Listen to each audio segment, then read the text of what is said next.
দাফনের পর শুধু এক কবরেই ঝরছে বৃষ্টি। অলৌকিক ঘটনায় তোলপাড় নেটপাড়া, পুরো কবরস্থান শুকনো, অথচ কেবল একটি কবরেই ঝরছে মুষলধারে বৃষ্টি। কোথায় ঘটলো এমন ঘটনা? বিস্তারিত থাকছে ডেস্ক রিপোর্টে। একবার কল্পনা করুন তো, একটি বিশাল কবরস্থান যেখানে সারি সারি শত শত কবর রয়েছে, কিন্তু সেই কবরস্থানে হঠাৎ করে আকাশ যেন অঝরে কেঁদে উঠল কেবল একটি কবরের জন্য। শুনতে অবিশ্বাস্য মনে হলেও এমন এক ঘটনার সাক্ষী হয়েছে পাকিস্তানের রাওয়ালপিন্ডি।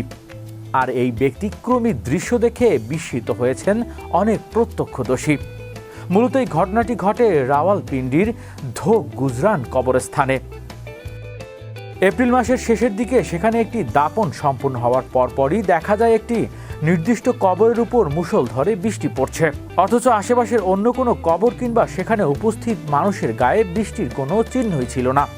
অনেক প্রত্যক্ষদর্শী এবং ধর্মপ্রাণ মানুষ এই ঘটনাকে আল্লাহর বিশেষ রহমত হিসেবে দেখছেন।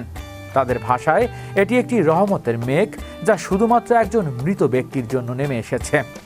তবে একই সঙ্গে ভিডিওটি নিয়ে সামাজিক যোগাযোগ মাধ্যমেও প্রশ্ন উঠেছে, যেখানে কেউ কেউ এটিকে আলোর প্রতিফলন বা কৃত্রিম প্রভাবের ফল বলেও দাবি করছেন। এ বিষয়ে বিশ্লেষকদের ব্যাখ্যায় উঠে এসেছে, কখনো কখনো খুব ছোট্ট এলাকায় স্থানীয় আবহাওয়া প্রভাবে বৃষ্টি হতে পারে, যাকে মাইক্রোক্লাইমেট বলা হয়। এর ফলে নির্দিষ্ট একটি জায়গায় বৃষ্টি হলেও পাশের অংশে শুকনো থাকে। তবে এ ঘটনার ক্ষেত্রে ভিডিও সত্যতা এখনও পুরোপুরি যাচাই করা যায়নি। নিউজ কাশ্মীর সহ দেশটির একাধিক গণমাধ্যম এই খবর প্রচার হওয়ার পর আন্তর্জাতিক পর্যায়ে বিষয়টি আলোচনায় উঠে এসেছে। হৃদয় আশিস, বিশ্ব বাংলা 24 নিউজ ডেস্ক।